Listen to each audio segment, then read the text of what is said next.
Hello hi everyone, आप सभी के सामने आज हम तीसरा चैप्टर मेटल्स और नॉन मेटल्स लेकर आए हैं। वन शॉर्ट रिवीजन होगा, एनसीईआरटी बेस्ड रिवीजन होगा, पूरा बोर्ड बेस पे जरूरी होगा। जितना भी आपको चाहिए मेटल और नॉन मेटल में इंपॉर्टेंट टॉपिक सब लाइन बाय लाइन डील करेंगे। तो सबसे पहला चैप्टर है, पहले तो मैं अपना इंट्रोड्यूस कर दूं। मेरा नाम विकास कुमार है और आप एडमंत्रा क्लासेस की वीडियो देख रहे हैं मेटल्स है नॉन मेटल्स की। बच्चों मेटल्स एंड नॉन मेटल्स आप सभी जानते होंगे, इससे वाकिफ होंगे। ये केमिस्ट्री का एक चैप्टर है और जिसमें जितने मेटल्स के फिजिकल प्रॉपर्टीज हैं, केमिकल प्रॉपर्टीज हैं, उसके रिएक्शंस के बारे में पढ़ेंगे। किसी भी मेटल्स को कहां से निकाला जाता है, किस प्रोसेस का इस्तेमाल किया जाता है, मेटलर्जिकल प्रोसेस, उसमें high reactive metal, low reactive metal, moderate reactive metal, इन सभी के बारे में बात करेंगे।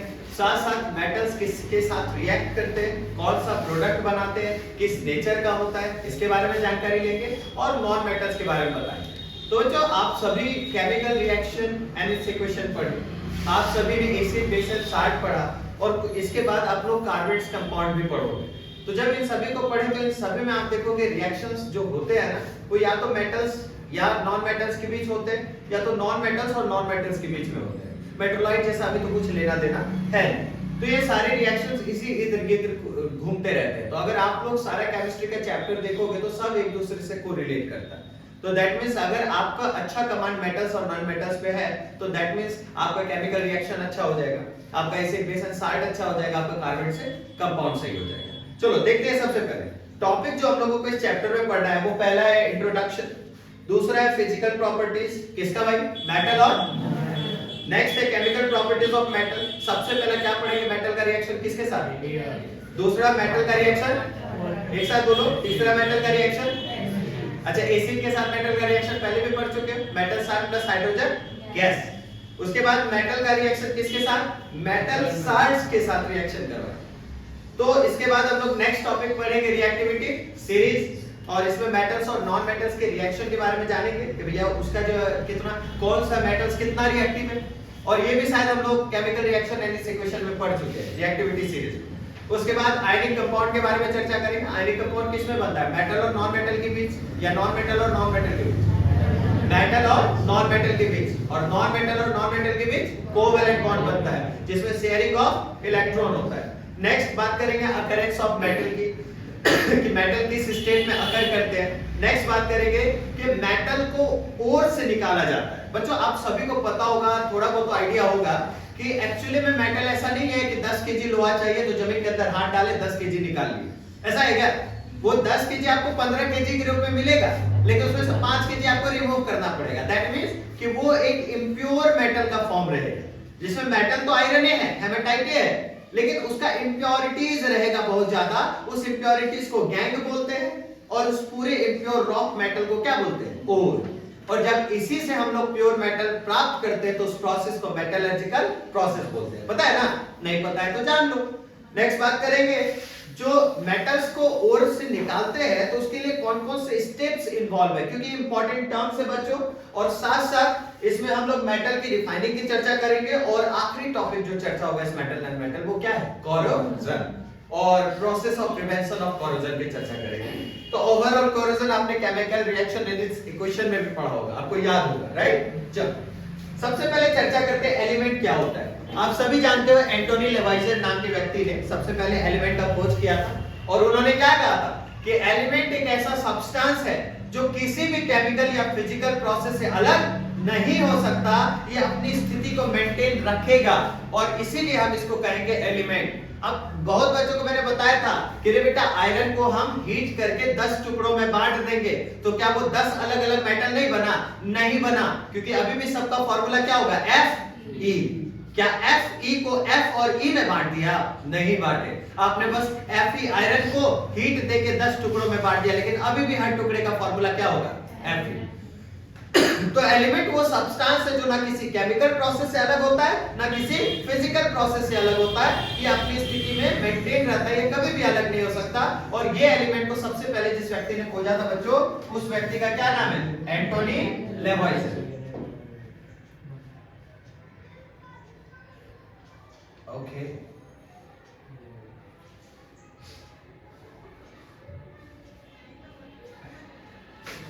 उल्टा हो गया क्या?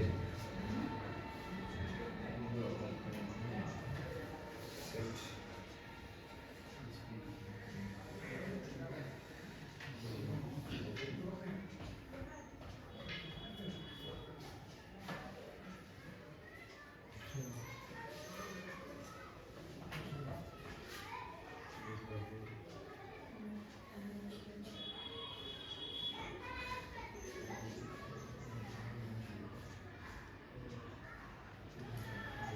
आ गया ना,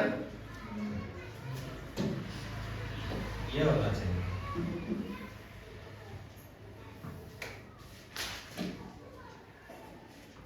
रेड कलर से दिखेगा आप लोग को? चलो ठीक। तो थोड़ा नीचे जाते हैं हम लोग। सबसे पहले एलिमेंट का खोज जिस व्यक्ति ने किया था उसका नाम क्या था? एंटोनी लेवॉइस। यही व्यक्ति थे जिन्होंने सबसे पहले किसके बारे में पता लगाया था? एलिमेंट्स। नेक्स्ट, एलिमेंट्स को कितने टाइप में बांटा गया? 3, मेटल्स, नॉन मेटल्स और मेटलॉइड्स। भैया मेटल किसको कहते हैं? जिसमें पॉजिटिव रेडिकल हो, जिसमें आउटर मोस्ट में 1, 2 या 3 इलेक्ट्रॉन रहे, और जो आपको क्या करे? इलेक्ट्रॉन को लूज करे, वो सभी क्या है? मेटल। वो तो फिजिकल प्रॉपर्टीज की बात नहीं कर रहे, केमिकल बेसिस पे बात कर रहे। नॉन मेटल किसको कहेंगे? जिसमें कौन सा रेडिकल है? नेगेटिव। जिसके आउटर मोस्ट में 5, 6 या 7 रहे इलेक्ट्रॉन आउटर मोस्ट ऑर्बिट, और साथ साथ जो इलेक्ट्रॉन को क्या करे? गेन करे। तो जो इलेक्ट्रॉन को गेन करेगा उसके ऊपर नेगेटिव पावर पड़ेगा, इसी वजह से उसका रेडिकल क्या होगा? नेगेटिव। और इसको हम लोग क्या कहेंगे? Non metal. उसी तरह मेटलॉइड्स किसको कहेंगे? जिसमें मेटल के साथ साथ नॉन मेटल का भी क्या रहेगा? गुण। तो मेटल के साथ साथ अगर नॉन मेटल का भी गुण रहेगा, जो लूज और गेन दोनों ही नहीं करेगा, वो करेगा क्या? तो शेयर करेगा। तो ऐसे को हम लोग क्या कहेंगे? मेटलॉइड्स। या टेंडेंसी मेटल की भी शो करेगा प्रॉपर्टीज और नॉन मेटल्स की भी शो करेगा, इसीलिए हम लोग इसको सेमीकंडक्टर के नाम से भी जानते हैं। आप लोग जानते हो सेमीकंडक्टर ऐसे मेटलॉइड्स को कहते हैं जिसमें इंप्योरिटीज बढ़ाओगे तो कंडक्टर बनेगा, अब प्योरिटीज बढ़ाओगे तो इंसुलेटर बनेगा। प्योर करोगे तो इंसुलेटर बनेगा, इम्प्योर करोगे तो कंडक्टर। चलो नेक्स्ट बात करते हैं। अब physical properties of metal and non metal की बात करते हैं। हम तो क्योंकि बोर्ड एग्जाम करीब है तो एक एक करके तो पढ़ना नहीं, सीधे डिफरेंशिएट करते चले जाते हैं। बच्चों आपको पता होगा फिजिकल स्टेट में मेटल क्या होते हैं? सॉलिड स्टेट में एग्जिस्ट करते हैं। उसी तरह नॉन मेटल सॉलिड और गैसियस स्टेट में। लेकिन एक्सेप्शन एक ब्रोमीन है, क्योंकि ब्रोमीन किस स्टेट में एग्जिस्ट करता है? लिक्विड। तो ये एक एक्सेप्शन हो गया। नॉन मेटल जनरली आपको सॉलिड और गैसियस स्टेट में होता है। एक्सेप्शन क्या है? ब्रोमीन। उसी तरह मेटल सारे के सारे सॉलिड में होते हैं, लेकिन एक एक्सेप्शन क्या है? मरकरी, क्योंकि ये मरकरी किस स्टेट में पाया जाता है? Liquid state. नेक्स्ट बात करते हैं लक्ष्यर की। लक्ष्यर का मतलब होता है चमक। तो भैया मेटल्स हैव शाइनिंग सरफेस, लेकिन नॉन मेटल्स हैव नो लक्ष्यर्स। फिर भी इसमें एक्सेप्शन पूछ देता है बोर्ड के एग्जाम में कि बताइए ऐसे दो नॉन मेटल का नाम जो लक्ष्यरस होते हैं। तो आपको याद रखना आयोडीन और ग्रेफाइट। अच्छा एक और बता दो, डायमंड। ये भी नॉन मेटल है, कार्बन का फॉर्म है, कार्बन का इलेक्ट्रॉन्स है, लेकिन आपको शाइनिंग स्ट्रक्चर में पाया जाता है। नेक्स्ट बात करेंगे हार्डनेस। हार्डनेस की बात करते हैं तो हार्डनेस का मतलब होता है कठोरता। अब ये कठोर, तो अब जाहिर सी बात है आपको अगर मैं मुंह से पूछूं तो बताओ मेटल ज्यादा कठोर होगा या नॉन मेटल? मेटल होगा, क्योंकि मेटल का टेंसाइल स्ट्रेंथ भी सबसे ज्यादा होता है। अगर मान के चलो मेटल से ज्यादा हार्ड नॉन मेटल होता तो नॉन मेटल का इस्तेमाल ब्रिज, कार वगैरह सब चीज में करते हैं, क्या जी?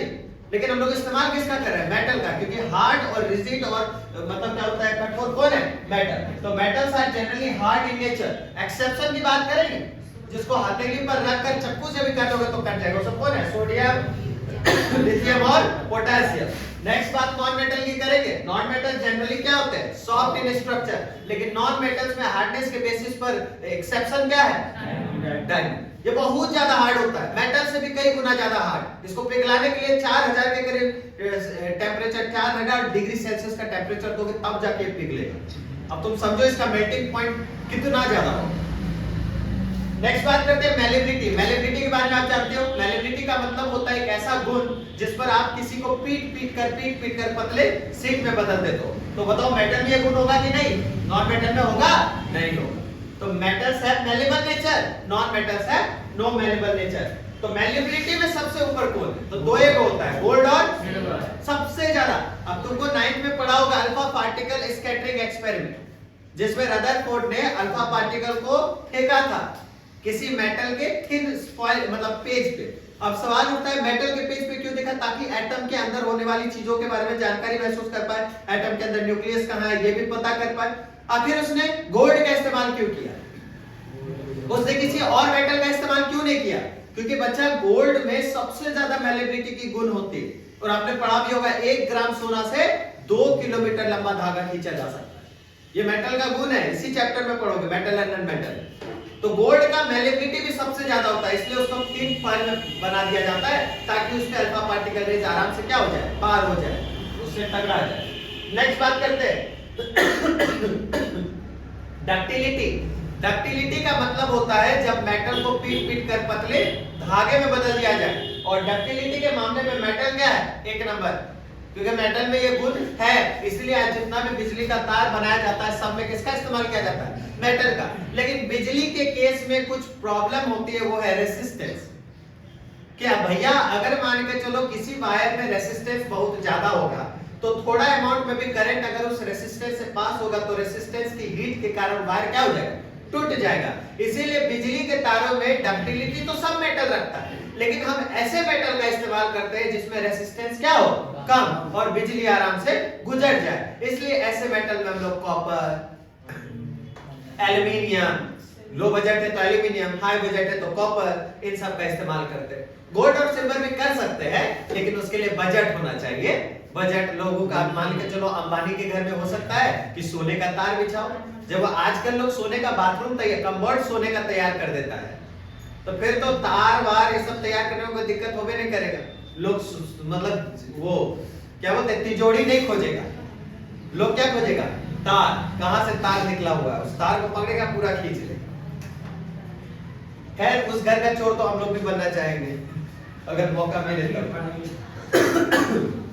नेक्स्ट बात करते हैं मेल्टिंग और डक्टिलिटी में तो समझ में आ गया, मेटल्स को क्या किया जाता है, थिन वायर में बदल दिया जाता है, नॉन मेटल्स को थिन वायर में नहीं बदला जा सकता, क्योंकि इसके अंदर एक गुण होती है, और हमको बताएगा कोई एक बच्चा कि उस गुण को क्या कहते हैं, जिसको आखिर नॉन मेटल नॉन डक्टाइल है, मतलब नॉन मेटल को थिन वायर में नहीं बदला जा सकता है। तो इसके अंदर कौन सा नेचर होगा, चलो ओम बताएगा, ओम बकवास नहीं करता है, बताओ बेटा कौन सा नेचर होगा, एकदम सही बोला, उस प्रॉपर्टी को कहते हैं ब्रिटलनेस। ब्रिटलनेस का मतलब होता है एक ऐसा टेंडेंसी जिसमें कोई सब्सटेंस अपने आप को टुकड़ों में बदल दे। क्यों? क्योंकि उसमें कौन सा प्रॉपर्टी नहीं होगा, डक्टिलिटी का। डक्टिलिटी का मतलब पीट पीट के लंबे वायर में बदल दिए, आज जिसको पीटे और वायर में ना बदलने पर टूट गया, तो इसका मतलब उसके अंदर डक्टिलिटी के बदले कौन सा प्रॉपर्टी होगा, ब्रिटलनेस। तो इसका मतलब ब्रिटलनेस नॉन मेटल में होता है, नॉन ब्रिटलनेस मेटल, क्योंकि मेटल टूटता नहीं। कोई दिक्कत? चलो नेक्स्ट बात करते हैं मेल्टिंग और बॉइलिंग पॉइंट। क्या आंख बंद करके बता दोगे कि मेटल के अंदर मेटलिंग या बॉइलिंग पॉइंट ज्यादा होगा या नॉन मेटल के अंदर? क्योंकि मेटल का क्या होता है, क्यों मेल्टिंग पॉइंट बहुत ज्यादा होता है? क्योंकि इसका इग्निशन टेम्परेचर क्या है, बहुत हाई, इसमें रेसिस्टिविटी बर्दाश्त करने की क्षमता क्या है, बहुत ज्यादा, ये हीट को अपने अंदर एब्जॉर्ब करके ट्रांसफर कर देता है। लेकिन नॉन मेटल में टेंडेंसी नहीं होती, वो हीट को अपने अंदर एब्जॉर्ब करके ट्रांसफर नहीं कर पाता, वो बर्न हो जाता है, जल जाता है, ये गुण है।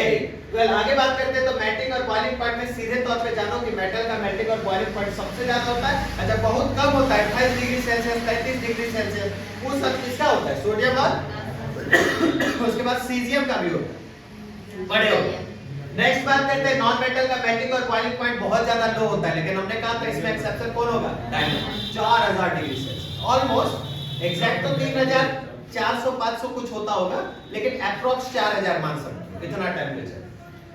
वाई डेंसिटी की बात करते हैं, डेंसिटी का मतलब आप जानते ही हो, मेटल की डेंसिटी क्या होती है, ज्यादा होती है, क्योंकि बहुत कम स्पेस में इसका वॉल्यूम बहुत ज्यादा होता है। हम कह सकते हैं बहुत कम स्पेस में मास ज्यादा होता है, इसी वजह से what is the meaning of density, mass by volume.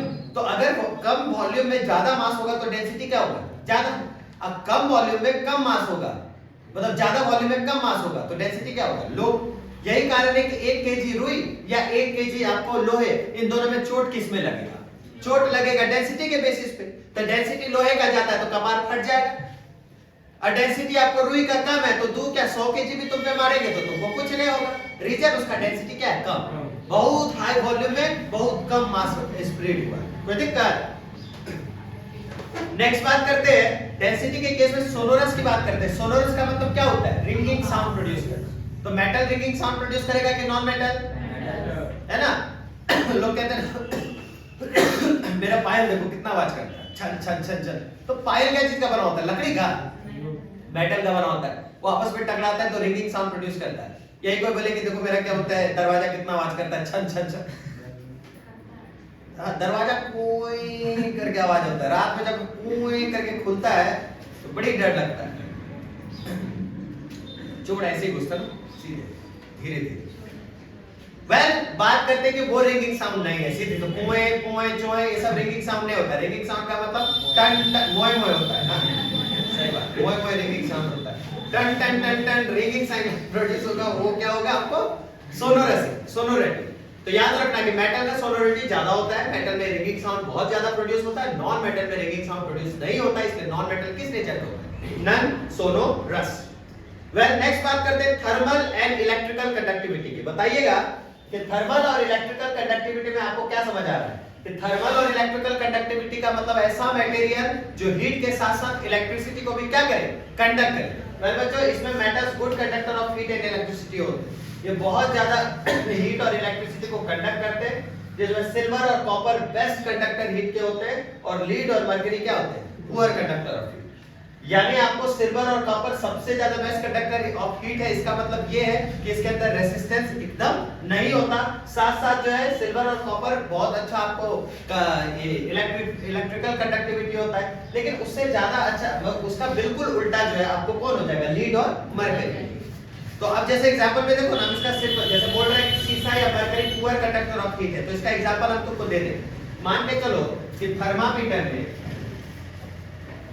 कि थर्मामीटर में जो है इस तरीके से आपको बना हुआ है, ठीक है, इस तरीके से आपको बना हुआ। अब मान के चलो कि इस जगह पे आपको मरकरी यहाँ पे मौजूद है। अब जैसे अपने बॉडी को इसके कांटेक्ट में लाते हो तो हीट जैसे ऊपर जाता है, मरकरी कहाँ भाग जाता है?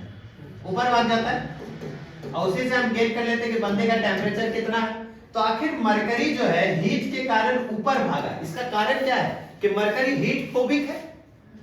मरकरी कहीं ना कहीं हीट से भाग रहा है, तब ना ऊपर की तरफ जा रहा है थोड़ा सा हीट पे। तो इसका मतलब मरकरी गुड कंडक्टर होगा कि पुअर? समझ आ रहा है? जो प्रिंसिपल सामने तौर पे काम कर रहा है वो चीज जब हम देख पा रहे हैं तो हम समझ पा रहे हैं कि भैया, तो अब बताओ लीड या मरकरी क्या होगा? Poor conductor of heat. Well, nature of oxide की बात करते हैं। मेटल ऑक्साइड किस नेचर का होता है बच्चों? बेसिक, आपने पता होगा। और non metal oxide acid. Very good, उम्मीद है फिजिकल प्रॉपर्टी समझ में आया होगा। नेक्स्ट बात करते हैं केमिकल प्रॉपर्टीज की। केमिकल प्रॉपर्टीज का मतलब होता है कि मेटल का रासायनिक गुण किसके किसके साथ वो रिएक्शन कर सकता है। बच्चों, केमिकल प्रॉपर्टीज ऑफ मेटल में है मेटल का रिएक्शन ऑक्सीजन के साथ। आप सभी जानते होंगे अगर मेटल ऑक्सीजन के साथ रिएक्ट करेगा तो मेटल ऑक्साइड बनाएगा, और ये मेटल ऑक्साइड में अगर आप गलती से वाटर मिला दिए तो ये एल्कालीज बन जाएगा। और एल्कालीज नहीं भी बनेगा तो एक ऐसा बेस बनेगा जो आसानी से रेड लिटमस को किस में बदल देगा? ब्लू। दैट मींस बेस बनेगा, ध्यान रखना। तो कहता है मेटल को सबसे पहले ऑक्सीजन के साथ रिएक्ट करवाते हैं। तो एक मेटल ये कौन सा? कॉपर। ऑक्सीजन ले, जैसे कॉपर को ऑक्सीजन के साथ रिएक्ट करवाए ब्लैक कलर का एक रेसिड्यू बनेगा, उसको क्या कहेंगे? अभी कॉपर ऑक्साइड को आप रेड लिटमस के सॉल्यूशन में डालोगे तो क्या ब्लू में नहीं बनेगा? इसका मतलब किस नेचर का हो गया? बेसिक। दूसरा एल्युमिनियम, इस एल्युमिनियम को ऑक्सीजन के साथ रिएक्ट करवाए तो क्या बना? Aluminium oxide. तो दो रिएक्शन मिनिमम आपको याद रखने हैं जिसमें कोई भी मेटल किसी, आप तो इतना आप लोग पढ़ लिए होंगे कि आराम से दो मेटल और ऑक्सीजन का रिएक्शन बता सकते हो, चाहे वो जिंक का हो, मैग्नीशियम का हो, एल्युमिनियम का हो, सोडियम का हो। बता दोगे कि नहीं? बोलो ना, बन जाएगा। नेक्स्ट है नेचर ऑफ मेटल ऑक्साइड। कैसा नेचर का होता है? पहले ही जानता होगा। मेटल ऑक्साइड आर जनरली, जोर से बोलो, एक्सेप्शन बताओ, एल्युमिनियम और जिंक, क्योंकि इसको हम लोग कहते हैं एम्फोटेरिक ऑक्साइड। याद होगा आपको, सोडियम जिंकेट और सोडियम एल्युमिनेट, ये वो एम्फोटेरिक ऑक्साइड है। बच्चों, एम्फोटेरिक ऑक्साइड ऐसे मेटल ऑक्साइड को कहते हैं जो आपको एसिड के साथ बेस की तरह एक्ट करे और बेस के साथ एसिड की तरह एक्ट करेगा। और ऐसे मेटल ऑक्साइड एसिडिक और बेसिक दोनों ही नेचर के होते हैं और डिपेंड करता है कि किसके साथ रिएक्ट कर रहा है। इसलिए ऐसे ऑक्साइड को क्या बोला जाता है? Amphoteric oxide. कोई दिक्कत?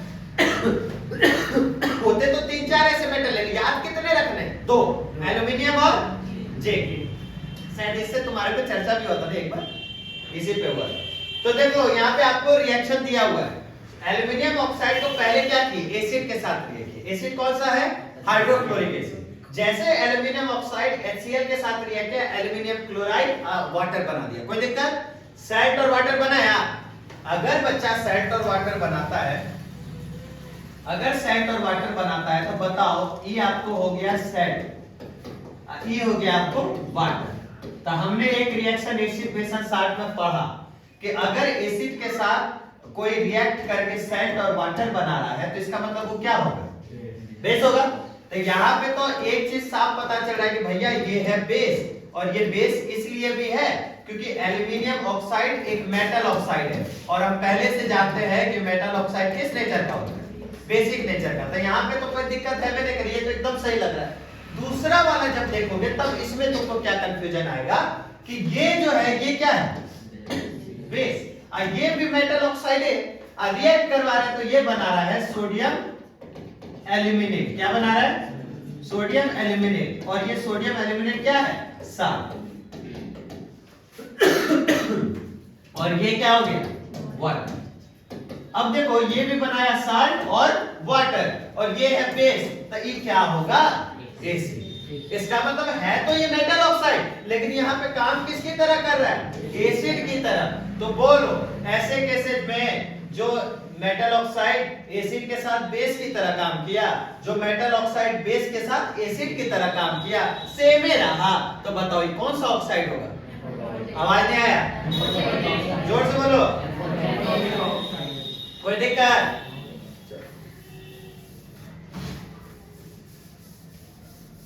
चलो नेक्स्ट बात करते हैं। अब बात करते हैं reaction of metal with water. एक तो भी याद रखोगे, clear. Metal react with water and produce a metal oxide and hydrogen gas. Clear है कि जब भी मेटल आपको वाटर के साथ रिएक्ट करेगा तो क्या बनाएगा, मेटल ऑक्साइड, और उसके साथ साथ क्या बनाएगा, hydrogen gas. Metal oxide that are soluble in water and dissolve in it further form metal hydroxide। अच्छा, जो मेटल ऑक्साइड वाटर के साथ रिएक्ट करके मेटल हाइड्रोक्साइड बनाएगा, बताओ इसको कौन सा बेस कहते हैं बच्चों, क्या कहते हैं, क्या कहते हैं, एल्कालीज। क्या कहते हैं, यानी ऐसा मेटल ऑक्साइड जो वाटर के साथ रिएक्ट करके क्या बना रहा है, मेटल, बोले जी, और मेटल हाइड्रोक्साइड बना रहा है, तो बताओ उसको हम लोग क्या कहेंगे, एल्कालीज कहेंगे कि नहीं, बोलो। जो लेकिन सारा का सारा मेटल आपको क्या लगता है कि सारा का सारा मेटल वाटर के साथ रिएक्ट करता होगा, नहीं, कुछ ऐसे भी मेटल है जो वाटर के साथ रिएक्ट नहीं करते। क्या गोल्ड करेगा, क्या सिल्वर करेगा, नहीं करेगा। क्यों नहीं करेगा, क्योंकि ये रिएक्टिविटी सीरीज में सबसे लो है। क्या मरकरी करेगा, नहीं करेगा। क्यों नहीं करेगा, क्योंकि these are the metals which have the lowest reactive nature. So those metals which has the no reactive nature or the lowest reactive nature, you think that it would be react with any other substance, either it is water or any other metal? No. Clear है। Next बात करते हैं, तो metal अब कौन कौन react कर रहा है थोड़ा उसका चर्चा करते हैं। मेटल सीधे तौर पे वाटर के साथ रिएक्ट करके क्या बनाएगा, प्लस। अब हाइड्रोजन को छोड़ो, मेटल ऑक्साइड को पकड़ो, अब इसको फिर से वाटर के साथ रिएक्ट करो, क्या बना देगा। तो चलो रिएक्शन देखते हैं। K4, आवाज नहीं आया, K4। अब ये पोटेशियम को वाटर के साथ रिएक्ट किया, क्या बनाया प्रोडक्ट, पोटेशियम प्लस प्लस।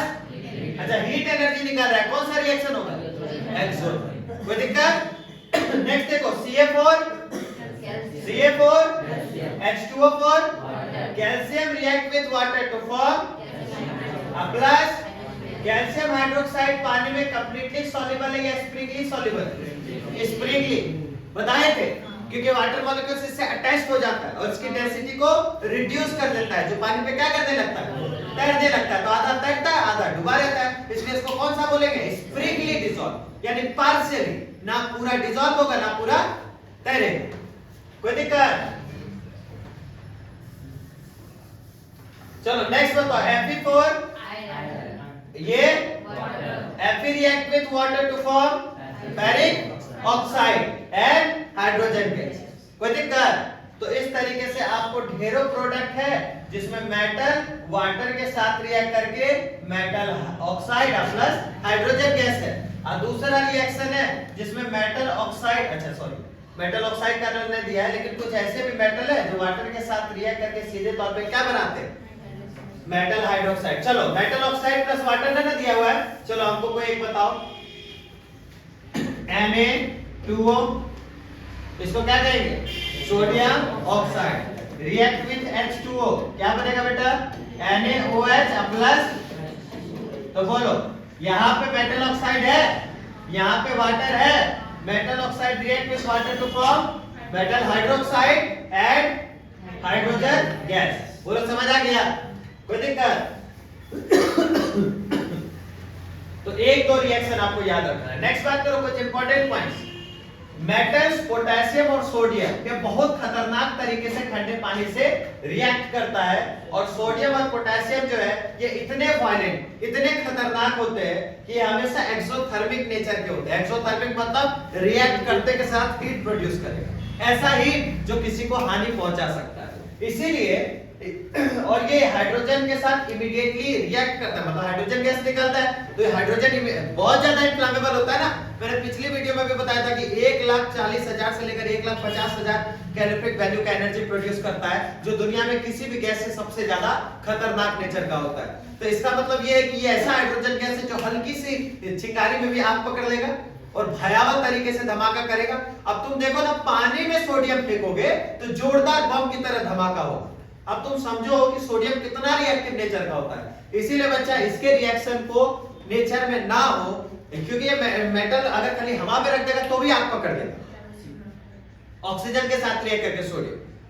तो इसका मतलब ये कि ऐसे मेटल को रिएक्शन से ना बचाने के लिए, मतलब रिएक्शन से बचाने के लिए हम लोग क्या कर सकते हैं, इसको कैरोसिन ऑयल या ऐसे तेल में डालेंगे जो तेल में ये किस नेचर का रह जाएगा, नॉन रिएक्टिव नेचर का। याद रखना, क्योंकि कैरोसिन ऑयल या किसी प्रकार के ऐसे इधर में अगर आप डालोगे तो उसमें ये रिएक्शन नहीं करेगा, क्योंकि कैरोसिन इसके साथ रिएक्ट नहीं करेगा। वेल, आपको एक हमारे साइड में चलता था गोगिया सरकार, जादूगर। अगर कभी आपने गोगिया सरकार देखा होगा तो उसका एक मैजिक देखा होगा जिसमें नींबू से आग निकालता है। तुम देखेगा दो नींबू के टुकड़े को लेगा, आपके सामने दिखाएगा और दोनों टुकड़े नींबू के जो है आपस में मतलब काट देगा चाकू से, और चाकू से काटने के बाद दोनों को सटा के जैसे दबाएगा उस नींबू से जोरदार आग निकलेगा। तुमको पता है ये रिएक्शन कैसे होता है? दुनिया में सब कुछ साइंटिफिक रिएक्शन। अच्छा, तुम एक चीज एक और देखोगे रील्स वगैरह में, बाबा लोग ना गोटी अंगूठी सेट करता है उंगली में। वो कहता है कि आपको ये अंगूठी वो जचेगा कि नहीं, वो उंगली में लगा के पानी निकाल के आपके हाथ पे डालता है। अगर पानी का रंग गुलाबी हो जाता है तो वो कहता है कि जो है आपके उंगली में ये सूट कर गया, 200 रुपया में आप ले जाइए। वास्तव में तुमको पता है वो क्या होता है? वो जो चूना पानी एक होता है, चूना पानी बोले तो COH का होल 2, और इसका नेचर क्या है, बेस। एक और केमिकल होता है जिसको कहते हैं फेनोल्फथैलीन। तो फेनोल्फथैलीन व्हाइट पाउडर होता है। ये फेनोल्फथैलीन के साथ अगर बेस डालोगे तो इसका कलर पिंक में बदल जाएगा। तो एक बार वो पानी लेके हाथ में डालता है और COH का होल 2 उसके हाथ में डालेगा, तो COH का होल 2 पानी के साथ रिएक्ट करेगा? नहीं करेगा। अब बाल्टी लगाओ, बाल्टी के किनारे साइड में पाउडर लगा हुआ है, दूसरा पत्थर उसको मानोगे ने लाल, इसको सूट कर जाना चाहिए। तो फिर ऐसे बाल्टी को पकड़ा, नीचे से उंगली से हल्का सा पाउडर ले लिया और गिट्टी लेके तुम्हारे हाथ पर रख के COH का होल 2 डालता है, ओ पिंक में बदल गया। आपको ये पत्थर सूट हो गया, 200 रुपया दीजिए ले जाइए। मतलब समझ रहे हो, सब मैजिक। अच्छा, वो नींबू के अंदर कैसे आग निकला? तो उसके अंदर सोडियम का एक पतला सा लेयर ले लेता और उसके ऊपर रख के जैसे दबाता है, एसिड रिएक्ट विद सोडियम तो produce hydrogen gas. Another product which is reactive in nature and causes fire to be burned. Magic हो गया सरकार, जिंदाबाद। सब टोटली साइंटिफिक होता है। अगर बच्चा इस चीज को जान रहा है तो समझ जाएगा कि भैया ये सब फेक है। अदरवाइज तो मैजिक जादूगर थोड़ी है, उसको पता होता तो वहां बैठ के गिट्टी बेचता कि अंबानी की तरह खेलता पैसों से। सोच के देखो, उस सामने वाले को बोल रहा है इससे धन आपको मिलेगा, ये अंगूठी लगाया, खुद धन के लिए आपको 200 रुपया बेच रहा है। थोड़ा अजीब लगता है ना? उसको जब बोलेगा तो बोलेगा जो बेचता है ना उस पे सूट नहीं करता है। चलो नेक्स्ट बात करते हैं। नेक्स्ट है बाबू की the reaction of calcium with water is less violent, ज्यादा खतरनाक होता है। फिर भी अगर आप क्विक लाइम में पानी डालोगे तो एक्सोथर्मिक रिएक्शन होगा, देखोगे बबल उठेगा पानी के, बुलबुला, गर्मी निकलता है। लोग ना पेट करने के लिए जो मिलाता है चूना पानी तो बुलबुला छोड़ेगा, वो एक्सोथर्मिक रिएक्शन होता है, बहुत ज्यादा खतरनाक है। इसकी तरह खतरनाक होगा तो आगे पकड़ लेगा। So the heat evolved is not sufficient for the hydrogen to catch fire, but this is a endothermic or exothermic? Endothermic or exo? Exo. Magnesium does not react with cold water. ये सब metal और non metal हमने लिखाया है, याद होगा, एक graph बना के आपको लिखाए थे। So it reacts with hot water to form magnesium hydroxide and hydrogen. Metals like aluminium, iron and zinc do not react either with cold or hot water, but they react with steam. ये किसके, ना तो aluminium, iron या zinc, ना तो गर्म पानी के साथ रिएक्ट करेगा, ना ठंडे पानी के साथ रिएक्ट करेगा। किसके साथ रिएक्ट करेगा? स्टीम के साथ। और क्या बनाएगा? मेटल ऑक्साइड और hydrogen gas. Metals such as lead, copper, silver and gold do not react with water at all. कुछ मेटल होते हैं जैसे लीड, कॉपर, सिल्वर, गोल्ड, ये सब वाटर के साथ रिएक्ट करते ही नहीं है। नेक्स्ट बात करते हैं, मेटल जब डाइल्यूट एसिड के साथ रिएक्ट करता है तो क्या होता है? मेटल जब डाइल्यूट एसिड के साथ रिएक्ट करेगा तो साल्ट के साथ साथ क्या प्रोड्यूस करेगा? लेकिन एक एक्सेप्शन आपको दिया हुआ है कि ऐसा हाइड्रोजन कभी भी कोई मेटल अगर नाइट्रिक एसिड के साथ रिएक्ट कर रहा है, याद करो ये हमने बताया था HNO3 के केस में, और ये काफी इंपॉर्टेंट है, VVI के रूप में समझो, ये बोर्ड के लिए जरूरी होता है कि आखिर कौन ऐसा मेटल है जो डाइल्यूट एसिड के साथ रिएक्ट करके भी क्या नहीं प्रोड्यूस कर रहा? Hydrogen gas. तो यहाँ पे है कि hydrogen gas is not evolve when metals react with nitric acid. जब कोई मेटल नाइट्रिक एसिड के साथ रिएक्ट करता है तो वो हाइड्रोजन गैस इवॉल्व नहीं करता। इसका कारण है कि नाइट्रिक एसिड एक स्ट्रॉन्ग ऑक्सीडाइजिंग एजेंट होता है। It is because HNO3 is a strong oxidising agent, it oxidise the H2 produced to water. मतलब उसका रिएक्शन इतना फास्ट होता है कि उसमें हाइड्रोजन तो बन रहा है, लेकिन हाइड्रोजन बन के निकलने से पहले एक और चीज ऐड कर देता है, और क्या बना देता है? वाटर।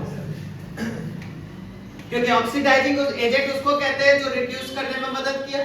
तो एक को रिड्यूस करके दूसरे को क्या कर दिया? जोड़ दिया। तो रिड्यूस किया एक से ऑक्सीजन, अब फिर उसको ऐड कर दिया मेटल के साथ, मेटल के सॉरी नॉन मेटल के साथ, और क्या बना दिया? H2O। तो याद रखना, बताओ HNO3 अगर किसी भी मेटल के साथ रिएक्ट करेगा तो H2 प्रोड्यूस ना करने के बजाय वो H2O बना देता। क्यों? क्योंकि HNO3 क्या है? एक खतरनाक ऑक्सीडाइजिंग एजेंट जो ऑक्सीजन तोड़कर हाइड्रोजन गैस बनने से पहले उसके साथ ऑक्सीजन रिएक्ट करवा के क्या बना दिया? वाटर। बोलो कोई दिक्कत? तो itself get reduced to any of the nitrogen oxide, N2O, NO, NO2 कुछ भी बन सकता है। याद करो एक बार इसी को बैलेंस करने में बड़ा दिक्कत हो रहा था, केमिकल रिएक्शन, लेकिन लास्ट में हो गया। नेक्स्ट बात करते हैं, नेक्स्ट है बट मैग्नीशियम और मैग्नीज, ये इकलौता दो मेटल है जो HNO3 के साथ रिएक्ट करके डायरेक्ट क्या बना देता है? H2 gas. तो कुछ एक्सेप्शन पूरे केमिस्ट्री में बड़े होते हैं। नेक्स्ट बात करते हैं बच्चों, कौन सा? Reaction of metal with solution of other metals. Example में देखो, इस रिएक्शन को एक नाम से आप जानते हो, इसको हम लोग कहते हैं डिस्प्लेसमेंट रिएक्शन। अगर आपको बहुत सिंपली समझ में आ रहा होगा डिस्प्लेसमेंट रिएक्शन किसको कहते हैं? एक ऐसा रिएक्शन जिसमें एक high reactive metal low reactive metal को डिस्प्लेस कर देता है और उसका सल्फेट या क्लोरीन जो भी होता है उससे अपने आप को क्या कर लेता है? ऐड कर लेता है। इसी रिएक्शन को क्या कहते हैं? Displacement reaction. तो इसमें Fe ज्यादा रिएक्टिव कि Cu ज्यादा रिएक्टिव? तो Fe Cu को क्या करेगा? भगा देगा। Fe किसके साथ जुड़ जाएगा? देखो प्रोडक्ट में क्या बनाया? FeSO। Cu क्योंकि रिएक्टिव में लेस था तो क्या हो गया? याद करके बता दो, केदारनाथ का माली आलू जड़ा टीका सा पकाता है। कोई दिक्कत? हाय हाय, अब क्यों हाय दो बार H लिए? क्योंकि ये समझाने का कोशिश करें H से ऊपर हाई रिएक्टिव, H से नीचे लेस रिएक्टिव। H दो नहीं है, वो एक ही है। तो हाय कोल्ड है आप मींस AUR। कोई दिक्कत? तो इस तरीके से आपको रिएक्टिविटी सीरीज बनता है। आप आराम से रिएक्टिविटी सीरीज के बेसिस पे क्या करोगे यार,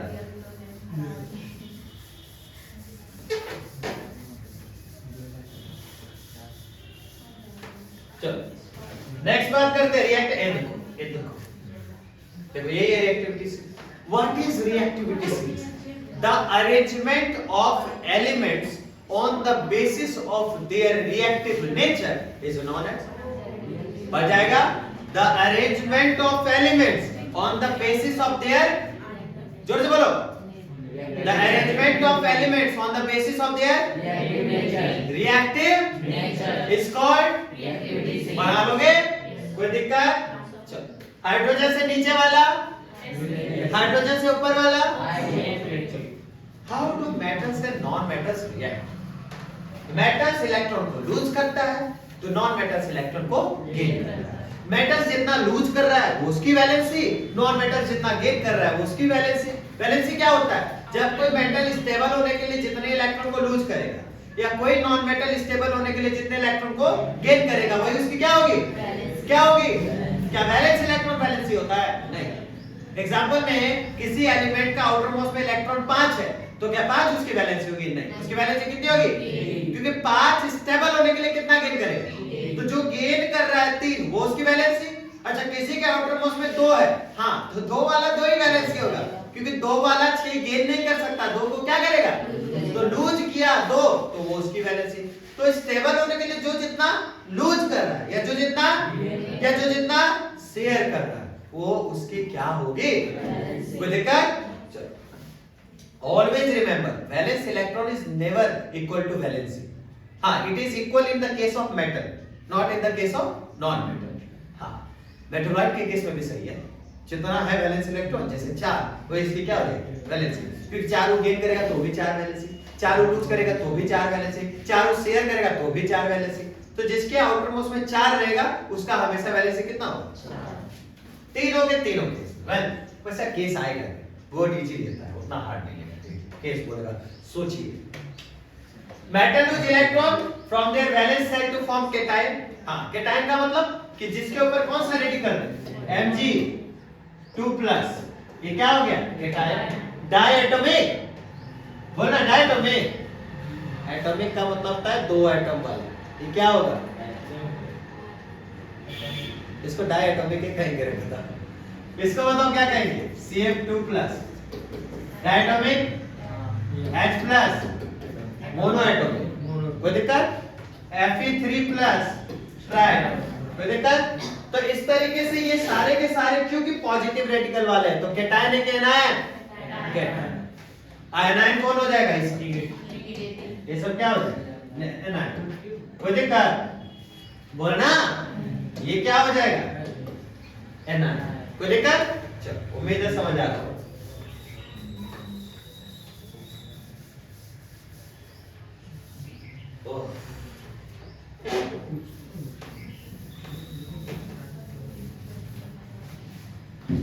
अब डिजिटल बोर्ड वाला बंदा बोले, उसको बोलेगा भैया हम बार बार एक ही बात कर रहा था, बोर्ड ले जाइए तो मेरा पैसा रिफंड कर। हमको आपके बोर्ड से कोई इंटरेस्ट नहीं। आपका बोर्ड 50 प्रॉब्लम आपका बोर्ड में है जो हर दिन हमको कुछ ना कुछ होता है। हम बोर्ड बंद किए हुए ना, हम बोर्ड में कोई रिस्पांस कर रहे हैं कुछ। आप आइए, ठीक करिए, जाइए। अगर अब की बार कोई प्रॉब्लम हो तो आप सीधे रिप्लेसमेंट डालिए, हमको कोई प्रॉब्लम, हमसे कुछ नहीं होगा। अपडेट कुछ करते हैं, बात एक है। आपका मिस्त्री आया गया, 2 हफ्ता में प्रॉब्लम होना शुरू हो गया, क्या करेंगे बोर्ड लेके? 1.5 लाख 2 लाख हवा में पैर पे थोड़ी उठता है भाई। एक चीज समझ ले, बच्चा बोर्ड देख के नहीं टिकता है, बच्चा पढ़ाई देख के टिकता है। तो पढ़ाई शुरू से ठीक है, बच्चा टिक जाएगा, बोर्ड हटा ले जाएगा। अब बोर्ड कोई फायदा नहीं है। 9th का क्लास में यहाँ पे बोर्ड में पढ़ा रहा, उसको उससे पढ़ा के नहीं पढ़ा, उसको बस पढ़ाई चाहिए। हम देख तुम लोग की वजह से मंगवाए थे, बाद में धोखा मिल गया ना तुम लोग। तब 10 पे किसके वजह से मंगवाए थे इतना सीरियस? आप ही मैं सपना मंगाई।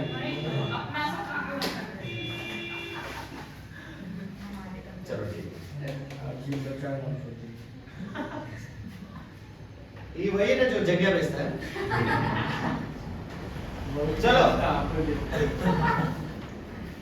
चलो चलो मेटल और नॉन मेटल बीच बात कर रहे हैं कि कैसे डॉट स्ट्रक्चर बनता है, इलेक्ट्रोडॉट स्ट्रक्चर। देखो ये सोडियम है, सोडियम का 11 एटॉमिक नंबर। अच्छा एटॉमिक नंबर किससे डिसाइडेड होता है? Number of protons. कई कारण थे, एटॉमिक मास, एटॉमिक नेचर, क्या बोलता है, और रिएक्टिविटी। उसके बाद जो जैसे जैसे खोजा जा रहा है वैसे वैसे अरेंज कर रहा था, लेकिन लास्ट में देखा कि कोई अपने जगह पे सुटेबल नहीं। ड्रॉबेरेनियर, न्यूलैंड्स, बहुत सारे अलग अलग साइंटिस्ट हैं जिन्होंने ये कोशिश किया, लेकिन आखिरकार में हेनरी मोसले ने हाँ और आपको क्या बोलता है मॉडर्न पीरियोडिक टेबल में मदद किया बनाने में, और फाइनली ये एटॉमिक नंबर जो है नंबर ऑफ प्रोटॉन के बेसिस पर रखा गया, क्योंकि किसी भी एलिमेंट का नंबर ऑफ प्रोटॉन कभी भी नहीं बदलता। अगर हाइड्रोजन एक एटॉमिक नंबर पे तो उसका नंबर ऑफ प्रोटॉन हमेशा कितना रहेगा? एक। और याद रखना, जब तक कोई मेटल या नॉन मेटल कैटायन या एनायन नहीं बनाता तब तक उसका number of proton is always equal to number of electron. तो इस हिसाब से Na पे कोई चार्ज दिख रहा है तो बताओ, इसका अगर 11 एटॉमिक नंबर है तो 11 प्रोटॉन भी है और 11 इलेक्ट्रॉन भी है। बोलो कोनो दिक्कत? चलो अब अगर हम ये नील्स बोर के एक्सपेरिमेंट पे जाएंगे, यानी 2n² के बेसिस पे, तो पहले सेट में कितना आएगा? दूसरे में, तीसरे में ए। कोई दिक्कत? अब हमको ये बता रहे हैं ये 3 स्टेप में काम करेगा, तभी आपका इलेक्ट्रॉन डॉट स्ट्रक्चर होगा। सबसे पहले Na को लिख दिए, उसका इलेक्ट्रॉनिक कॉन्फ़िगरेशन लिख दिए, ठीक। इलेक्ट्रॉनिक कॉन्फ़िगरेशन के बाद हमको पता है कि आउटरमोस्ट में कितना इलेक्ट्रॉन एक्स्ट्रा है? एक। और एक को हमको लूज करना, तो Na पे कौन सा साइन हो गया? प्लस, और एक क्या हो गया? लूज। तो प्लस E क्या हो जाएगा? माइनस। कोई दिक्कत? जैसे कर दिए इसका हो गया 2R। ये क्लियर है? सेकंड Cl पे करते हैं, तो Cl में हमको देखा, याद रखना है Na में हम प्रोडक्ट साइड में इलेक्ट्रॉन को जोड़ेंगे और Cl में हम लोग रिएक्टेंट साइड में प्रोडक्ट इलेक्ट्रॉन को जोड़ेंगे। ये होता है फर्क, हम आपको पहले भी बताए थे, इस चीज को ध्यान में रखना। तो मेटल साइड में हम क्या कर रहे हैं, जब हमको उससे इलेक्ट्रॉन निकालना होगा तो प्रोडक्ट साइड में इलेक्ट्रॉन निकालेंगे, और नॉन मेटल में हम जोड़ रहे हैं तो किस साइड में जोड़ेंगे? कोई भी कॉमन सेंस की बात बताओ, नॉन मेटल अगर इलेक्ट्रॉन ले रहा है तो रिएक्टेंट के साइड में ना लेगा, प्रोडक्ट साइड में थोड़ी लेगा। प्रोडक्ट साइड में तो फॉर्म क्या किया वो पता चलेगा। तो Cl + E, जो E था E इसमें दे दिए, क्योंकि प्रोडक्ट साइड में E निकल गया, आई रिएक्टेंट साइड में E ले लिया, तो अब इसके पास कितना बचा? 2, 8 और, क्योंकि इसका एटॉमिक नंबर था 17 तो इसके पास 17 प्रोटॉन था और 17। अब क्योंकि इसके आउटर मोस्ट में अरेंज किए 2, 8 और 7, 8 2 10 और 10 प्लस 7 कितना हो गया? 17। तो इसका मतलब ये सही। अब 17 है तो इसको चाहिए कितना? एक इलेक्ट्रॉन दे दिए, तो अब ये 17 में जब एक इलेक्ट्रॉन जोड़ते हैं तो कितना हो जाता है? 18। अच्छा 18 इलेक्ट्रॉन है, प्रोटॉन अभी भी कितना है? तो इलेक्ट्रॉन प्रोटॉन से कितना ज्यादा? एक ज्यादा। इसीलिए क्योंकि इलेक्ट्रॉन नेगेटिव चार्ज होता है तो बाद में जो प्रोडक्ट बनेगा उस पे क्या लिखेंगे? -1। कोई दिक्कत? उसका इलेक्ट्रॉनिक कॉन्फ़िगरेशन क्या हो जाएगा? 2, 8 और 8। कोई दिक्कत? अब देखो ये बन गया आपका, पूरा तैयार हो गया, पूरा तैयार हो गया। तो अब क्या करना है? देखो अब जो सोडियम का एक इलेक्ट्रॉन है बाहर, उसको ऐसे रखना है। क्लोरीन में जितना आउटर मोस्ट में है 7, जैसे इसका आउटर मोस्ट में 1 है तो Na के ऊपर एक डॉट दे दिए। डॉट इसलिए ताकि वो शेयर हो रहा है। yes. इसका 7 है तो 7 क्रॉस दे दिए ताकि आपको याद रहे क्रॉस का मतलब ये पहले से क्या है? ये पहले से इसी क्लोरीन का इलेक्ट्रॉन है। अब एक को हम ऐसे दे दिए, इसका मतलब कि Na ने Cl को एक इलेक्ट्रॉन दे दिया, Na उसके बाद बन जाएगा प्लस और Cl में क्या चढ़ जाएगा? आई डॉट यहां रहेगा। कोई दिक्कत? कैसा तैयार नहीं कर सकते हो? चलो हम लोग तुम्हारे सामने एक तैयार करके देखते हैं MgCN2 का, क्योंकि ये भी एक कॉमन एग्जांपल है। चलो देखते हैं।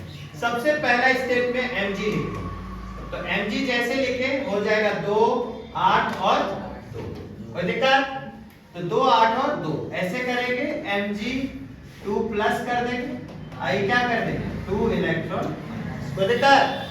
अब यहाँ पे क्या हो जाएगा? 2 और 8। कोई दिक्कत? बोलो क्लियर है? नेक्स्ट देखो सेकंड स्टेप पे Cl में करेंगे। अब देखो Cl में क्या होगा? Cl में एक इलेक्ट्रॉन ऐड करेंगे और 2 Cl है तो कोई दिक्कत? 2 Cl है तो कितना इलेक्ट्रॉन लेंगे? 2। तो अब इसमें क्या हो जाएगा? 2, 8 और 7 है। कोई दिक्कत? इसमें 2 लगा देंगे बाहर में, या तुम नहीं भी लगाओगे तो क्लियर है, कोई दिक्कत नहीं लगाओ उतना दिक्कत है तो वैसे यहाँ पे एक को रखो तुम है यार। 2 लाख कभी जगह में छेद हो जाता है। भाई जगह है 4 लाख 5 एक साल बेचता है। चलो सीन में बात करते हैं। 2, 8 और क्या है? 7। अब इसमें क्या एक इलेक्ट्रॉन ऐड किस साइड रिएक्टेड साइड, जैसे एक इलेक्ट्रॉन ऐड किए Cl में क्या हो गया माइनस, कोई दिक्कत?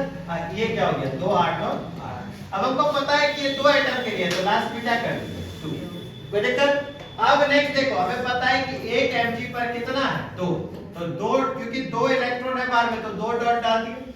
ये पहला स्टेप हो गया, दूसरा हो गया, कौन सा हो गया तीसरा। और अब Mg का 2 डॉट यहां लिख दीजिए, कोई दिक्कत? अब Cl के को एक Mg पर 2 है तो एक Cl यहां लिख देंगे, एक Cl, बोलो कोई दिक्कत? बोलो। अब यहाँ पे क्रॉस डाल देंगे 1 2 3 4 5 6 7, एक इधर दे दिए 1 2 3 4 5 6 7, एक यहाँ दे दिए, बोलो कोई दिक्कत? क्लियर है? अब बताओ प्रोडक्ट क्या बनेगा, Mg का 2 प्लस ब्रैकेट में, कोई दिक्कत? बोलो। इधर क्या बन जाएगा 2 रहेगा क्योंकि के को Cl है 2, तो Cl 1 2 3 4 5 6 7, एक डॉट दे देंगे, क्या हो जाएगा माइनस, कोई दिक्कत?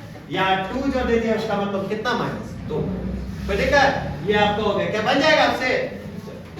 Cl नीचे में होगा ना, कहां से 2 जो आ गया कहां Cl को नीचे में होगा, Cl नीचे होगा, उस से 2 नीचे होगा, ब्रैकेट में होना होगा उस से। अच्छा यहाँ होगा, यहाँ नीचे यहाँ नहीं, आगे भी लिख सकते हैं, लिख सकते हैं, हमने देखा है तो बुक में भी देखा है, ऐसा कोई बात नहीं, आगे भी हम लोग लिख सकते हैं और पीछे भी अगर लिख रहा है तो कोई बात नहीं, पीछे लिखा है उस साइड लिखा हुआ है, हम जिस समय पढ़ा रहे थे हम बताए थे कि आगे भी हम लोग लिख सकते हैं, बहुत सारे बुक में हमने भी देखा, इस वजह से बोल रहे हैं, कोई बात नहीं है, वो भी एटम को दर्शा रहा है, यहाँ भी जो 2 आगे लिख देते इसका मतलब 2 Cl है, आप अपने हिसाब से लिख लेना, हमने आपको बता दिया, हमने जो प्रोसेस बताया पूरा स्टेप बाय स्टेप बता दिया, अगर आपको लगता है एटम 2 आगे नहीं लिखे पीछे लिखे तो आप पीछे ही लिखना, प्रोसेस बात बाकी एकदम सही। अच्छा आगे अगर 2 है तो क्या लगता है तुमको, उसका वैलेंस ही होगा 2, एटम ही ना होगा भाई। चलो नेक्स्ट देखो, प्रॉपर्टीज ऑफ आयनिक कंपाउंड। अब जो मेटल्स और नॉन मेटल्स के बीच जो कंपाउंड बना जिसको आयनिक कंपाउंड बोले, इसके प्रॉपर्टीज क्या क्या है ध्यान से देखो। पहला है फिजिकल नेचर। आयनिक कंपाउंड्स क्या होते हैं, सॉलिड होते हैं। क्यों सॉलिड होते हैं, क्योंकि इनके मॉलिक्यूल्स के बीच फोर्स ऑफ अट्रैक्शन बहुत ज्यादा होता है। पॉजिटिव और नेगेटिव आयन लूज और गेन से बने हैं तो आसानी से तो टूटेंगे नहीं। और कोवैलेंट बॉन्ड कमजोर क्यों होते हैं, क्योंकि कैसे बनते हैं, केवल और केवल इलेक्ट्रॉन के शेयर। कोई दिक्कत? नेक्स्ट बात करते हैं बेटा मेल्टिंग और बॉइलिंग पॉइंट। आयनिक कंपाउंड का बहुत ज्यादा मेल्टिंग और बॉइलिंग पॉइंट होता है। क्यों होता है, क्यों होता है? फिर वही बात, फोर्स ऑफ अट्रैक्शन क्या है, बहुत ज्यादा। तो ऐसे फोर्स ऑफ अट्रैक्शन को तोड़ने के लिए बहुत ज्यादा हीट का जरूरत पड़ता है। इसीलिए जो मेटल लूज और गेन करके आयनिक कंपाउंड बनाते हैं, मेटल और नॉन मेटल, उनका मेल्टिंग और बॉइलिंग पॉइंट ऑटोमेटिकली क्या है, बढ़ जाएगा। कोई दिक्कत? नेक्स्ट बात करते हैं सॉल्युबिलिटी की। तो सॉल्युबिलिटी का मतलब होता है कि जितने भी इलेक्ट्रोवैलेंट कंपाउंड होते हैं जो आपको लूज और गेन करके बनते हैं, ये सभी जनरली क्या होते हैं, पानी में सॉल्युबल होते हैं। लेकिन सॉल्वेंट आप समझते हो, सॉल्वेंट किसको कहते हैं? जैसे कैरोसिन या पेट्रोल में ये सब क्या हो जाएंगे, इनसॉल्युबल, क्योंकि इसके साथ इसका कॉम्बिनेशन या मिक्सचर नहीं हो पाएगा। तो याद रखना कि जितने भी सॉल्वेंट्स होंगे उसमें इनसॉल्युबल होंगे और वाटर में क्या होंगे, सॉल्युबल। और कौन से सॉल्वेंट में इनसॉल्युबल होंगे, जितने भी तेल वगैरह के प्रोडक्ट है, ठीक है, पानी वगैरह में सॉल्युबल होगा और जितना भी डेंस वॉल्यूम वाला लिक्विड सब होगा उसमें इनसॉल्युबल होगा। कंडक्शन ऑफ इलेक्ट्रिसिटी की बात करते हैं तो ये सारे क्या करते हैं, इलेक्ट्रिसिटी का कंडक्ट करते हैं आयनिक कंपाउंड, क्योंकि जैसे ही इलेक्ट्रिसिटी इसमें पास होगा ये कैटायंस और एनायंस में टूट जाएंगे और इस घटना को इलेक्ट्रोलाइसिस बोलते हैं, इस लिक्विड को इलेक्ट्रोलाइट बोलते हैं। कोई दिक्कत? और इसमें टूटने वाले आयंस को कैटायंस और एनायंस बोलते हैं। इसीलिए इलेक्ट्रिसिटी में जब भी हम नमक को पानी में डालते हैं तो NaCl होता है नमक का फॉर्मूला, और जैसे उस नमक पानी में इलेक्ट्रिसिटी पास करवाते हैं तो NaCl Na+ और Cl- में टूट जाता है। NaCl के सॉल्यूशन को कौन सा नाम बोलते हैं, राइट। चलो अब है अकरेंस ऑफ मेटल्स। बच्चों मेटल्स 3 तरीके से अकर होते हैं। Number 1 minerals, number 2 ores, number 3 gang. अब कहता है कि मिनरल्स किसको कहते हैं, ऐसे एलिमेंट्स और कंपाउंड जो अर्थ के क्रस्ट में पाए जाते हैं। अर्थ का क्रस्ट कहने का मतलब कि पृथ्वी के सतह पे जो सब आपको खनिज पाए जाते हैं, सब्सटेंस पाए जाते हैं, उनको किस नाम से जानते हैं? जोर से बोलो। दूसरी बात करते हैं ओर्स। अब कुछ ऐसे भी मिनरल्स है जिसमें कोई खास किस्म का मेटल है और ये मेटल बहुत तादाद में है। मिनरल्स का मतलब कुछ भी हो सकता है, थोड़ा थोड़ा थोड़ा थोड़ा, लेकिन जो उपयोगी है खनिज है। लेकिन किसी प्रकार के मिनरल्स में कोई खास किस्म का मेटल का कंसंट्रेशन परसेंटेज बहुत ज्यादा, तो इसका मतलब यह है कि वो एक पार्टिकुलर मेटल का ओर है। क्या है? तो याद रखना, जिस मिनरल्स में बहुत हाई परसेंटेज ऑफ कोई खास मेटल होगा, तो याद रखना कि वैसे मिनरल्स को हम लोग किस नाम से जानेंगे? ओर। और जो ओर्स पे या मिनरल्स पे बहुत ज्यादा अनवांटेड मिनरल्स, इंप्योरिटीज मौजूद रहती है ओर वगैरह पे, तो उसको हम किस नाम से जानते हैं? गैंग। किस नाम से? याद रखना, कभी कह दे कोई कि ओर में जो इंप्योरिटीज होता है बहुत ज्यादा, जो थिक लेयर ऑफ इंप्योरिटीज मौजूद होता है, उसको क्या बोलेंगे? गैंग बोलेंगे। क्या बोलेंगे? GANGUE। For example gold, silver, platinum, copper ये फ्री स्टेट में पाए जाते हैं, मुक्त रूप से पाए जाते हैं। कॉपर और सिल्वर तो कभी कभी कंबाइंड स्टेट में पाए जाते हैं और उनके सल्फाइड और ऑक्साइड और में पाए जाते हैं। कॉपर ऑक्साइड है ना, सिल्वर ऑक्साइड इस तरीके से पाए जाते हैं। तो उनको एक सिंपल मेथड से, देखो ये हमने बताया है, जो लेस रिएक्टिव मेटल है उसको सिंपल मेथड से हम लोग अलग कर सकते हैं, बट जो हाई रिएक्टिव मेटल होता है उसको एक्सट्रैक्ट करने के लिए, अलग करने के लिए बहुत सारे स्टेप्स का इस्तेमाल करना पड़ता है। तो जो मेटल रिएक्टिविटी सीरीज में सबसे टॉप पे होगा, टॉप पे मतलब सबसे हाई रिएक्टिव मेटल होगा, ऐसे मेटलॉइड्स के ओर को, जैसे potassium, sodium, calcium, magnesium, aluminium, ये इतने ज्यादा रिएक्टिव होते हैं, ये इतने ज्यादा रिएक्टिव होते हैं कि ये कभी भी आपको फ्री एलिमेंट्स के नेचर में पाए नहीं जाएंगे। उसके बाद जो मेटल्स आपको मिडिल यानी मॉडरेट होते हैं, ना तो बहुत ज्यादा रिएक्टिव ना तो बहुत ज्यादा लेस रिएक्टिव, जैसे जिंक, आयरन, लीड, ये मॉडरेटली रिएक्टिव होते हैं। तो ये अर्थ क्रस्ट में मेनली किस रूप में पाए जाएंगे? या तो ऑक्साइड रूप में, या तो कार्बोनेट। तो आप जानेंगे कि ये बहुत सारे मेटल ऑक्साइड को अलग कैसे किया जाता है, या बहुत सारे और मेटल ऑक्साइड के रूप में क्यों पाए जाते हैं। क्योंकि बेटा आपको पता है कि मेटल्स नेचर में रिएक्टिव है और ऑक्सीजन भी एक रिएक्टिव सब्सटेंस है, जिसके साथ बड़ी आसानी से रिएक्ट करके वो क्या बना लेता है? Metal oxide. और ये पृथ्वी पे बहुत तादाद, बहुत वॉल्यूम में पाए जाएंगे, अबंडेंट अमाउंट। वेल, आपको कुछ तस्वीरें दिख गई होगी जिसमें आपको बताया जा रहा है कि जितने भी हाई रिएक्टिव एलिमेंट देख पा रहे हो, जितने भी हाई रिएक्टिव एलिमेंट है, potassium, sodium, calcium, magnesium, aluminium, इसको जनरली अलग करने के लिए कौन सा प्रोसेस का इस्तेमाल किया जाता है? उसके बाद जिंक, आयरन, लीड और Cu को कार्बन का इस्तेमाल करके रिडक्शन किया जा रहा है, यानी कार्बन को एज अ रिड्यूसिंग एजेंट इस्तेमाल किया जा रहा है ना जी? गलत, ऑक्सीडाइजिंग। क्योंकि जिसमें रिडक्शन होता है वो उसमें एजेंट कौन एजेंट होता है? तो ये किस रूप में इस्तेमाल किया जा रहा है? Oxidising agent. और सिल्वर और आपको ये क्या है? एल्यूमिनियम है ना जी? नहीं, ये गोल्ड है। सिल्वर और गोल्ड को फ्री स्टेट में पाया जाता है।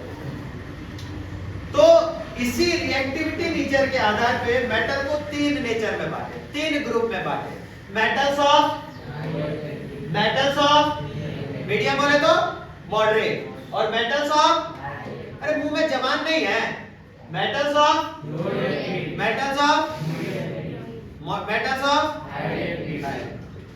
तो बहुत सारे स्टेप्स का इस्तेमाल किया गया है, जरा ध्यान से देखिए। सबसे पहले स्टेप है इनरिचमेंट और कंसंट्रेशन ऑफ ओर। ये देखना है कि किस ओर में मेटल का कितना ज्यादा कंसंट्रेशन। दूसरा एक्सट्रैक्शन ऑफ मेटल को उससे इंप्योरिटी से अलग करना है। और तीसरा जो इंप्योर मेटल है उसको क्या कर लेना है? पहले रिफाइन कर लेना। चलो,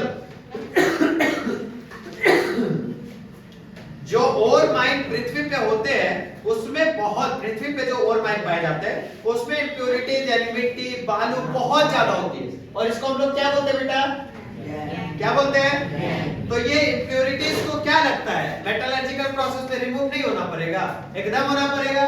तो ये इंप्योरिटी जो है must be removed from the ore. prior to the extraction of metal. और जो प्रोसेस का इस्तेमाल इस ओर से गैंग को रिमूव करने के लिए करते हैं वो मेजरली फिजिकल और केमिकल प्रॉपर्टीज ऑफ गैंग पे डिपेंड करता है कि जो इंप्यूरिटीज है वो कितना हार्ड है। अगर वो बहुत ज्यादा हार्ड है तो उसके लिए केमिकल प्रोसेस का इस्तेमाल करना पड़ेगा। अगर वो सिंपल टाइप का है तो फिजिकल प्रोसेस से आग देके हीट देके पपड़ी की तरह निकाल देंगे। हाँ या ना, बहुत लोग ये भी करता है। are based on the difference between physical or chemical properties of the gangue and the ore. So different separation technique are accordingly used अपने बेसिस पे। तो देखो आपके सामने एक तस्वीर है। ओर में जो हाई रिएक्टिव मेटल है सबसे पहले उसको मोल्टेन और किस क्या करवाया जाता है, इलेक्ट्रोलाइसिस करके वो सीधे क्या प्राप्त कर लेता है। अब प्योर मेटल अगर नहीं भी होगा तो रिफाइनिंग थोड़ा सा कर लेगा। नेक्स्ट बात करते हैं मेटल ऑफ मीडियम रिएक्टिविटी। वो दो तरीके में पाया जाएगा, पहला दूसरा। बताओ ज्यादा इसमें हीट दिया जाता है कि इसमें, मतलब सफिशिएंट ऑक्सीजन में इसको किया जाता है कि इसको, बोलो। कैल्सिनेशन में क्या होता है, एक्सेस हीट दिया जाता है, ऑक्सीजन दिया जाता है, बोलो ना। और रोस्टिंग में मिनिमम। तो बताओ याद रखना, कैल्सिनेशन रोस्टिंग भी बोर्ड में कई बार पूछता है, आपको याद रखना होगा। तो कार्बोनेट ओर को रिमूव करने के लिए कौन सा प्रोसेस का, कैल्सिनेशन। और सल्फाइड ओर को, और कैल्सिनेशन और रोस्टिंग के बाद जो आपको ऑक्साइड ऑफ मेटल प्राप्त होगा उसको क्या करवाएंगे, रिडक्शन। और फिर और आपको प्योर मेटल।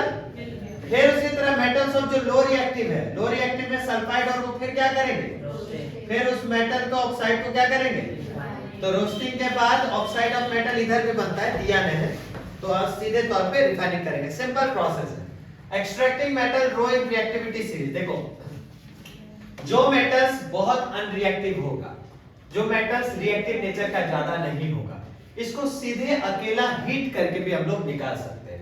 एग्जांपल में सिनेबार HGS एक मरकरी का ओर है, और ये मरकरी का ओर बहुत लेस रिएक्टिव नेचर का है। तो जब इसको हवा में हीट किए तो सबसे पहले ये HGS किसमें बदल गया, HgO में, और मरकरिक ऑक्साइड फिर क्या हो गया, मरकरी में रिड्यूस कर दिया। तो HGS को जैसे ऑक्सीजन दिया हीट के प्रेजेंस में क्या बना, HgO प्लस SO2। कोई दिक्कत? अभी HgO को लिया, इसको और हीट दिया, इसमें ऑक्सीजन क्या हो गया अलग और Hg अलग। इसका मतलब केवल हीटिंग करके लेस रिएक्टिव एलिमेंट को क्या अलग कर दिया। नेक्स्ट देखो, similarly copper which is found as CuS, इसको भी क्या करें, CuS को पहले किसके प्रेजेंस में हीट करें, तो हीट करवाने के बाद CuO प्लस SO2 बनेगा। अब ये CuO जो बनाया, इस CO को वापस लेंगे और फिर हीट देंगे, ऑक्सीजन अलग और Cu, समझ आ रहा है। तो लेस रिएक्टिव एलिमेंट जो हाइड्रोजन से नीचे है उसको रिमूव करने के लिए केवल क्या चीज से रिमूव कर सकते हैं, हीटिंग से। कोई दिक्कत? और उसमें जो हीटिंग लगा रहे हो रोस्टिंग है या कैल्सिनेशन, रोस्टिंग। क्या है, extracting metals in the middle, extracting metals in the middle of the activity series। तो जो मेटल एक्टिविटी सीरीज के मिडल में यानी मॉडरेट होता है, जैसे आयरन, जिंक, लीड, कॉपर, ये मॉडरेटली रिएक्ट करता है क्योंकि ये किस रूप में पाया जाता है, जनरली सल्फाइड या carbon.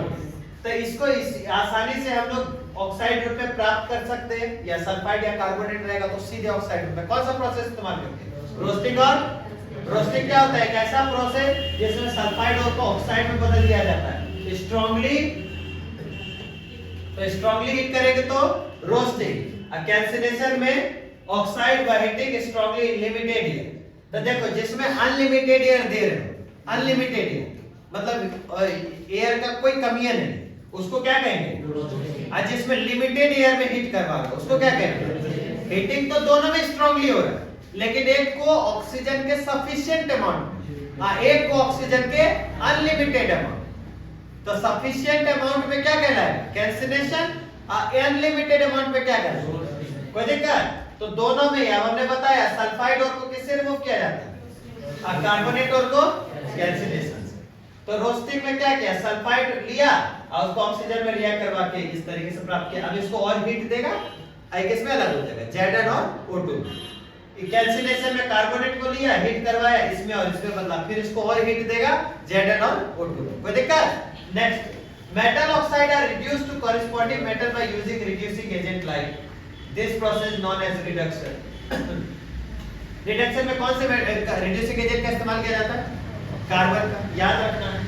Besides using carbon to reduce metal oxide to metal, sometimes displacement reaction also can be. कभी कभी कार्बन के जगह पे आप किसी अदर मेटल का इस्तेमाल करोगे तो एज पर डिस्प्लेसमेंट रिएक्शन जो हाईली रिएक्टिव मेटल होगा ऑटोमेटिकली क्या करेगा, लेस रिएक्टिव को अलग कर देगा और सल्फेट के साथ या कार्बोनेट के साथ जुड़ जाएगा। तो जो लेस रिएक्टिव मेटल अलग हो गया वो तो गया ना, वही ना तुमको चाहिए था, मेटल को अलग करना था, हो गया सल्फाइड से। तो कभी कभी डिस्प्लेसमेंट रिएक्शन का भी इस्तेमाल किया जाता है समटाइम्स। तो उसमें आपको कह रहा है कि जो हाईली रिएक्टिव मेटल होता है जैसे सोडियम, कैल्शियम, एल्युमिनियम, इसको सीधे किसके, कार्बन के बदले किसके रूप में इस्तेमाल करेंगे, रिड्यूसिंग एजेंट। और वही कैल्शियम, एल्युमिनियम, सोडियम क्योंकि हाई रिएक्टिव नेचर वाला है तो लेस रिएक्टिव मेटल सल्फेट के साथ मेटल को भगा देगा और सल्फेट के साथ जुड़ जाएगा। कोई दिक्कत? नेक्स्ट बात, जैसे MnO2 मैग्नीज ऑक्साइड, इसको जैसे हमने एयर के साथ रिएक्ट किया, क्योंकि Mn से ज्यादा रिएक्टिव एयर है तो एयर ने क्या किया, एयर ने Mn को क्या कर दिया, रिप्लेस कर दिया। एयर किसके साथ जुड़ गया, एल्युमिनियम ऑक्साइड, और उसके बाद Mn क्या हो गया, अलग। तो ये आपने हो गया ना रिफाइनिंग, क्लियर हो गया ना। ये डिस्प्लेसमेंट रिएक्शन हाईली एक्सोथर्मिक होता है, बहुत ज्यादा हीट इवॉल्व करता है। और याद रखना इसमें जो मेटल्स प्राप्त होगा वो थोड़ा लिक्विड टाइप में, सेमी लिक्विड टाइप में, गीला गीला टाइप में आपको प्राप्त होगा, बहुत ज्यादा हीट लगता है इसमें।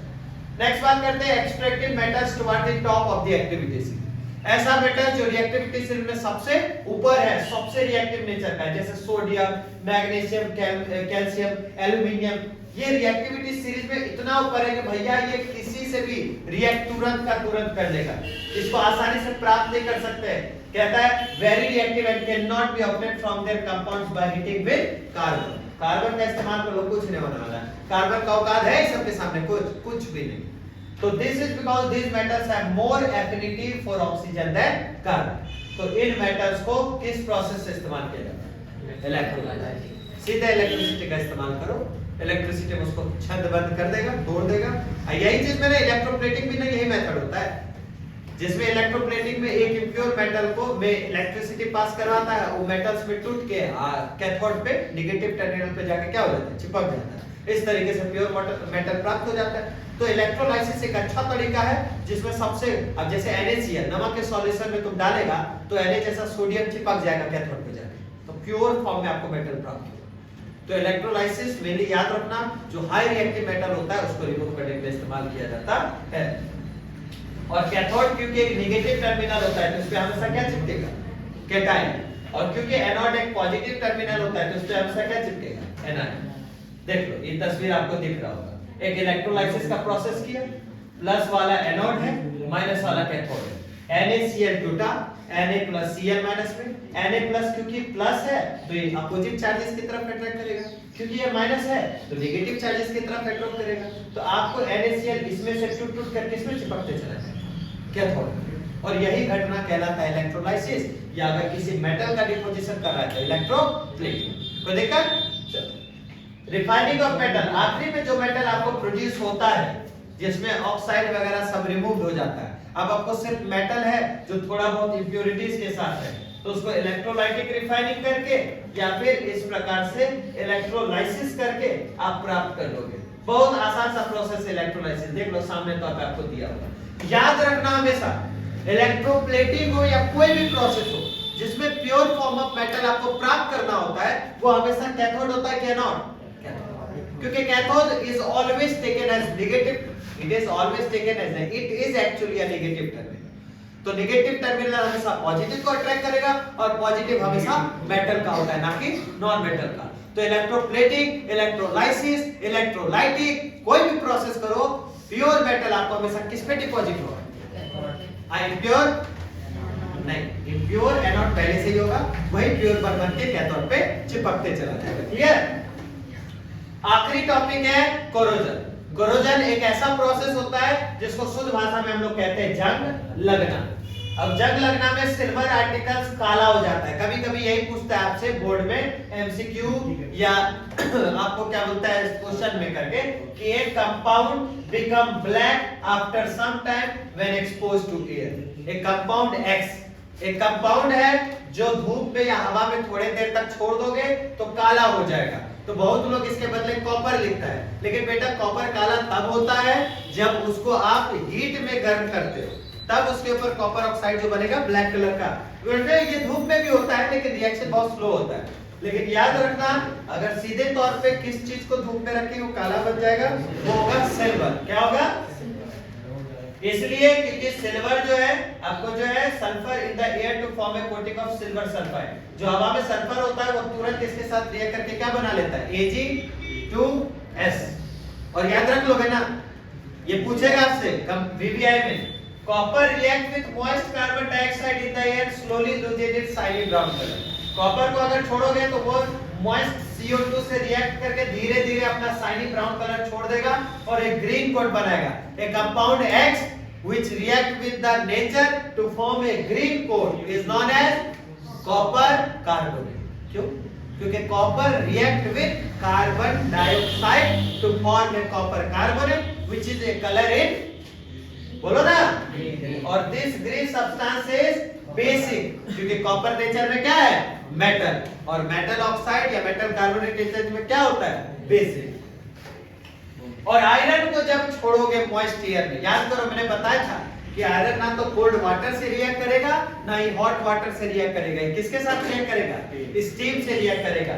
इसलिए जब आयरन जो है मॉइस्ट एयर यानी हवा में जो नमी होती है यानी गैसियस फॉर्म में, उसके साथ लंबे समय तक रहता है तो उसके साथ रिएक्ट करके एक ब्राउन फ्लैकी सब्सटेंस बनाता है जो उसी मेटल से निकला होता है।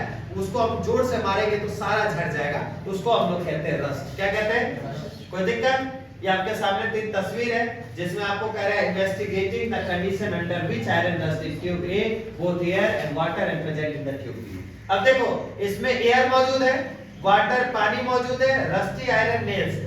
इसमें एयर है, लेयर ऑफ ऑयल है, और आपको कह रहा है इसमें ड्राई एयर है और एनहाइड्रस कैल्शियम क्लोराइड है।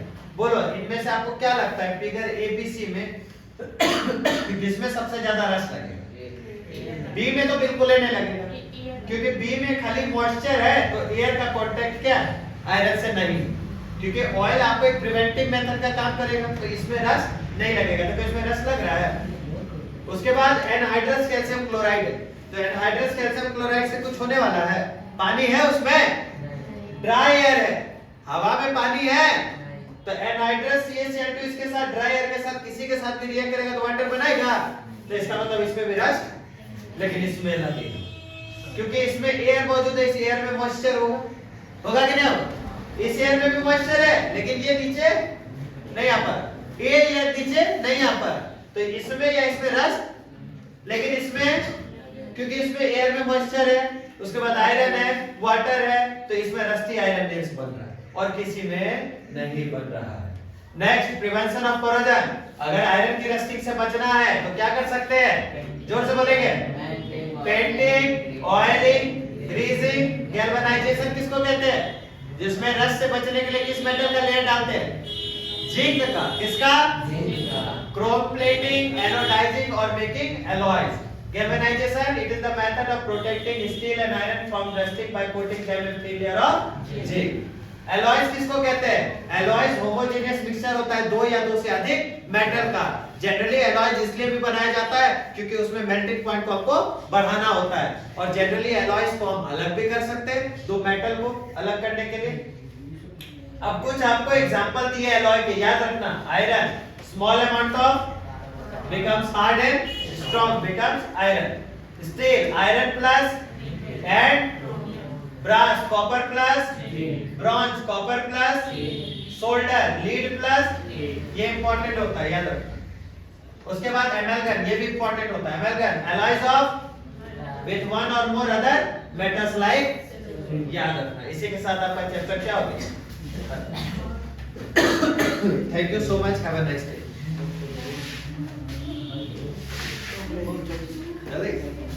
यार जल्दी करो।